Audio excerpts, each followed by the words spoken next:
Sir మీరు నాటు bomb ఎలా తయారు చేశారు? మేము చిన్న చిన్న గ్రానైట్ రాళ్ళని బలదెంగినాం.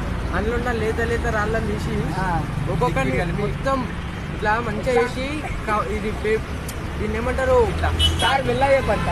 తాడు పెట్టి మంచిగా చుట్టినాం టైట్ గా. చెట్టును పట్టుకొని చేసిన, ఎందుకంటే మొట్ట మొత్తం గుడిచిపోతుంది సార్ మీరు ఇది చాలా ఎక్స్పెన్సివ్ బాంబ్.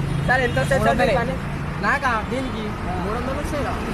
చాలా మనకు కదా ఇది ఎప్పటి పడతానికి ఇచ్చేది కాదు.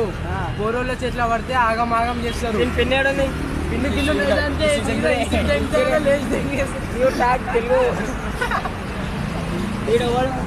వీడు కలిసి చేసినాం.